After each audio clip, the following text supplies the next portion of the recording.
Welcome back. The DOJ is charging hundreds of people in what it's calling the largest healthcare fraud bust in department history. These criminals didn't just steal someone else's money.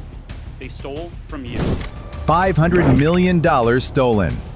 35 medical professionals indicted. One massive web of lies. This is no longer just a fraud case. It is a betrayal of humanity. This morning, the FBI dismantled a monstrous $500 million empire in Southern California, led by 35 doctors and nurses who traded their stethoscopes for tainted capital. They didn't just steal from taxpayers, they weaponized the dying. These predators allegedly fabricated terminal illnesses for healthy patients, turning hospice beds into $500,000 a day ATMs. But the real horror?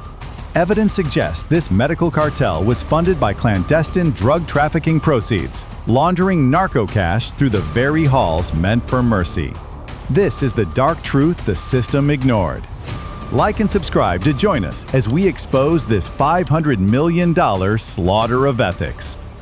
The individuals targeted this morning were committing a variety of healthcare frauds in the greater Los Angeles County area, including operating fraudulent hospice care facilities. You're going to hear a lot about that this morning. The serenity of Southern California's most affluent zip codes evaporated at exactly 4:30 a.m. when 200 federal agents executed a series of high-stakes raids on 35 separate luxury estates. This wasn't a standard local sweep or a low-level sting. This was the climax of Operation Bitter Pill, a multi-agency surgical strike targeting a protected class of criminals, licensed medical professionals. By sunrise, the FBI had neutralized a criminal syndicate consisting of 35 doctors and nurses who had allegedly compromised the American healthcare system to the tune of $500 million. They didn't use forced entry to rob the public. They used medical credentials and federal billing codes to execute a $500 million heist. The scale of the operation was unprecedented. Across Los Angeles, Orange, and Riverside counties, tactical teams moved in total radio silence to secure digital evidence before it could be wiped. At the primary command center, a deceptive medical billing firm in Glendale, investigators discovered what they described as a billing factory that operated with the clinical efficiency of a high-frequency trading floor. This wasn't a place of healing, it was a high-speed data hub engineered to drain the U.S. Treasury. Evidence seized on site revealed the network was pumping out over $1.2 million in fraudulent Medicare claims every 24 hours. For these defendants, the sacred transition of end-of-life care was treated as nothing more than a high-volume revenue stream.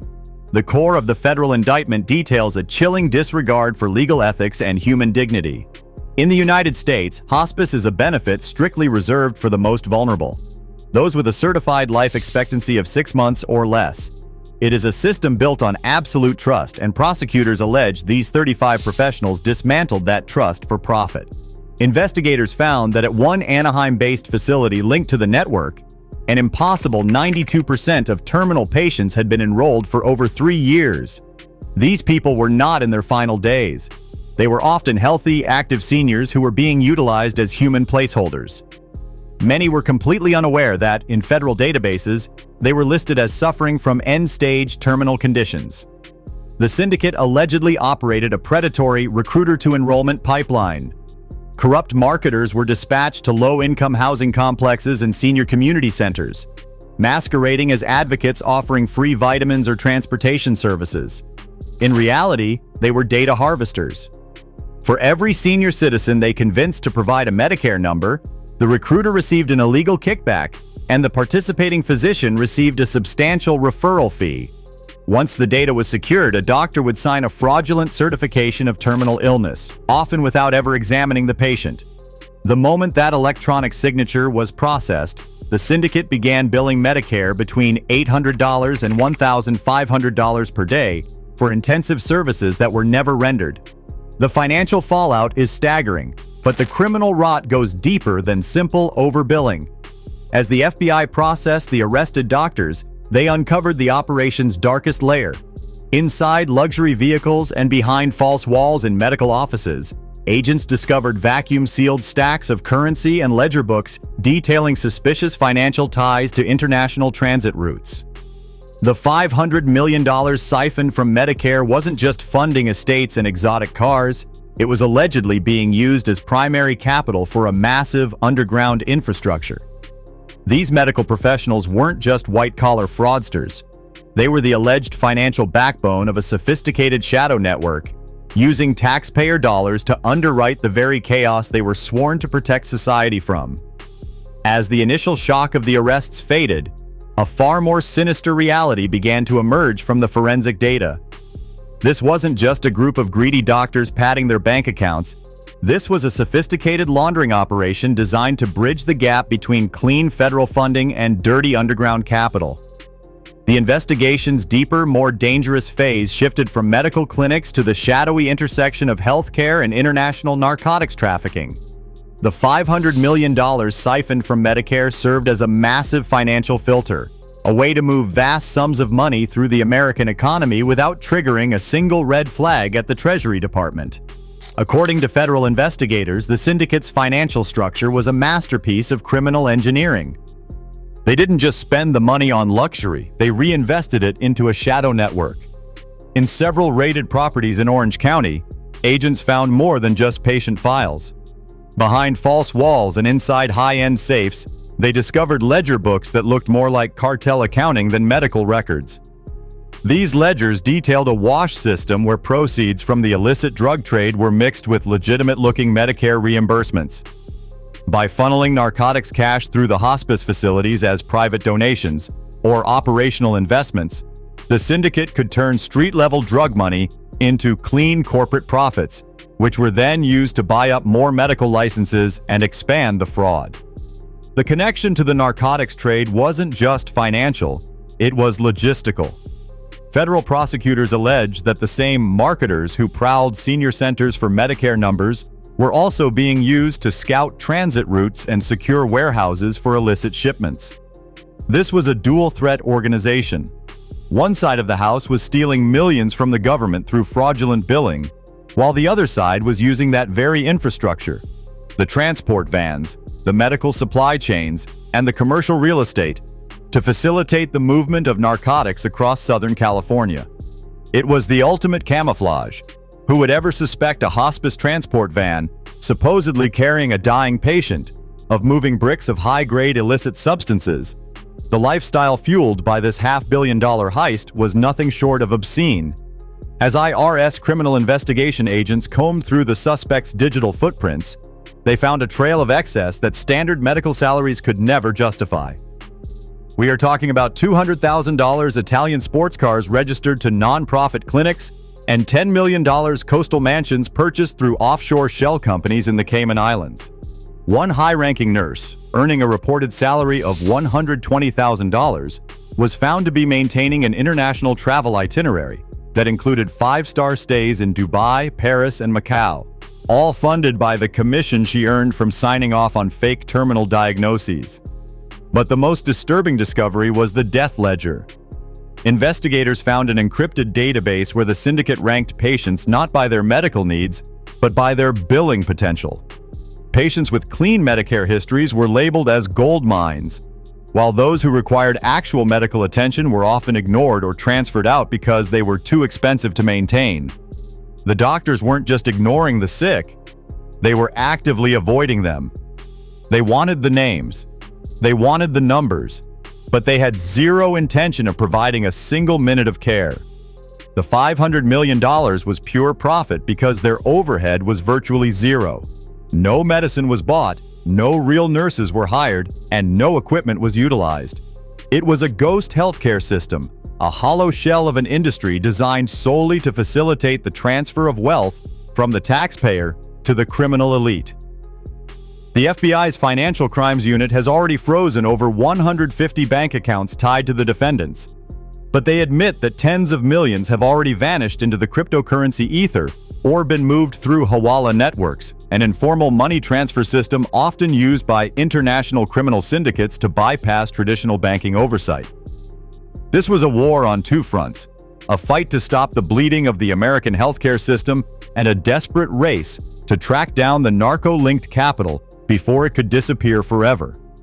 The investigators were no longer just looking for fraud, They were uncovering a new breed of criminal, the narco-physician, who utilized the prestige of a medical degree to mask the heart of a kingpin.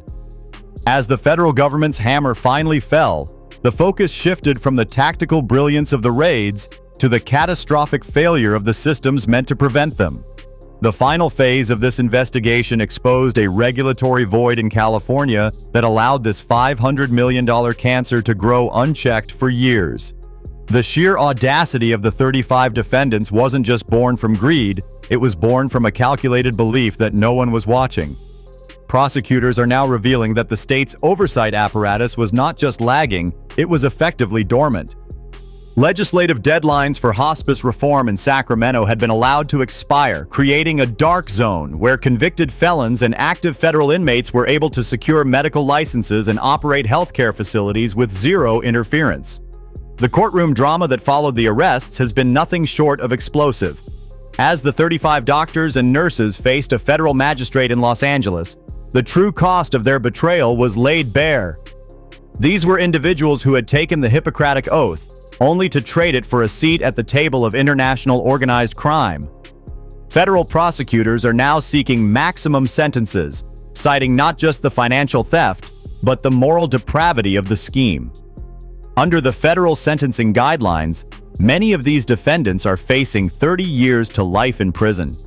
Charges of healthcare fraud, conspiracy, and money laundering are being stacked with aggravating factors due to the alleged ties to narcotics trafficking. The message from the Department of Justice is clear. The white coat will no longer serve as a shield for the black heart of a criminal. The financial recovery effort is becoming one of the most complex in IRS history.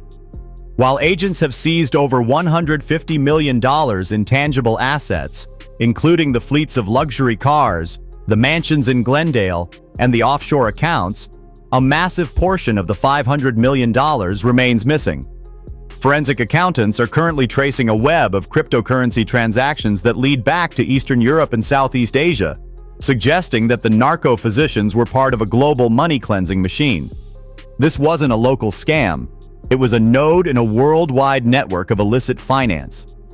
The government's attempt to claw back these taxpayer dollars is a race against time and technology, as the digital breadcrumbs grow colder with every passing hour. But beyond the money and the prison cells, the most lasting damage is the total collapse of trust in the hospice system.